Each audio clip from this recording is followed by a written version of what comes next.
have thought that given Australia faces a full-blown rental and housing crisis, that the government wouldn't be ramping up immigration to record highs. Well, think again. Over the past year, more than 500,000 migrants have arrived in Australia, which is, according to former RBA economist Paul Bloxham, adding to inflationary pressures and, by extension, adding to interest rate pressures. Joining me to discuss this is a woman who has been calling for a rethink of the Big Australia policy for decades now, One Nation leader and Senator Pauline Hanson. Pauline, welcome to the program. Why is this government so hooked on migration? Because it props up the economy. That's what it's all about. And you've got the Business Council of Australia also calling for higher immigration. You've got the Harvey Normans calling for higher immigration because they're selling more product to the Australian people. Selling more product, more migrants coming in here. But as I've said for Rita, since 1996, when I spoke about immigration into the country, you've got to do it in a well-managed, balanced way so we have the infrastructure in place to deal with it. Governments and politicians have lost touch with grassroots Australians who are struggling to own their own home. You've got 100 that line up. If a rental accommodation comes up for rent, there's about 100 people lining up for it. You've got the prices of houses. Banks are making more money out of it because they're loaning more loans to, higher loans to people. You've got state governments, they're reaping all the benefits from the stamp duty. This is benefits to governments and to big business, but it's not helping the Australian people, their way of life, their standard of living, and governments keep doing it. And Barry Jones said this years ago, in the early 90s. He said, Labor brings in people into the country also purely for the vote. They know it will cause social cohesion, incohesion with the community. They don't care. They don't care, Rita.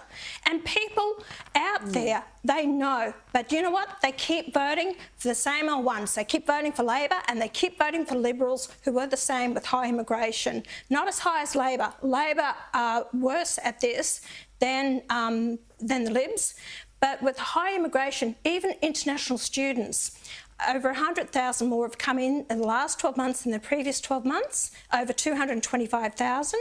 But also, Rita, they take up 70% of new dwellings. 70% of new dwellings goes to foreign students. Well, we know about the pressure on infrastructure, whether we're talking about roads, public transport, hospital waiting lists, but it seems housing has become the really critical factor here because we're just not keeping up with the new dwellings needed to house all these people coming in. What's going to be the impact of that? Obviously, rents are going to go up and property prices are going to go up further. But is there any sort of solution? Does the Albanese government have a plan to build sufficiently or at least loosen regulations so developers are encouraged to build more? Their plan was a $10 billion fund that they put up there and to spend interest from the fund into new housing of 30,000 houses over the next 5 years. We haven't got the tradies to build it. You can't get the supplies. You can't get what you need.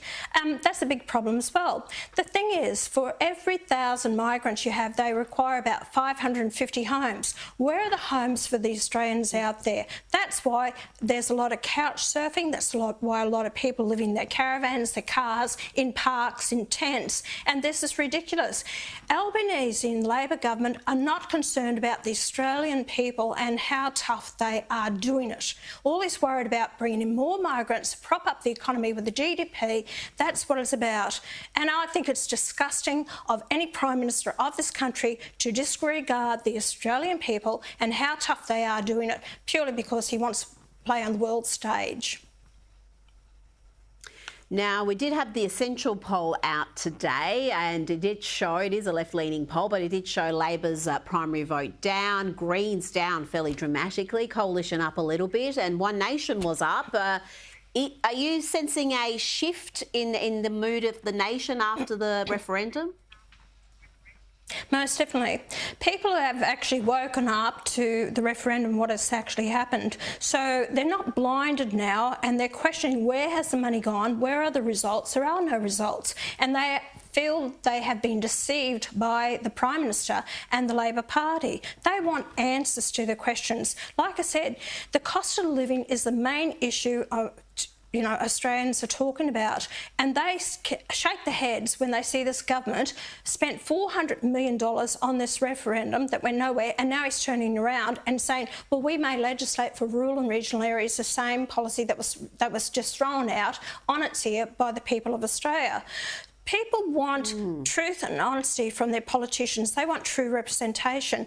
Why it's with One Nation is because they're starting to look at One Nation as a party that really cares about this country and the people first and foremost before international interest and multinationals. You know, the Liberal Party need to get their act together because they've been taken over by the moderates, and they're more leaning to the left to pick up those moderate votes, where we are the true conservative. You know, common sense policies, and people are starting to see that. But people must, people have to take the blame themselves. When they go to vote, a lot of them don't understand the preference system. They are of the opinion they must vote either Liberal or Labor. And you don't have to. Vote for the minor independent parties and vote for One Nation. That's where you'll get true representation.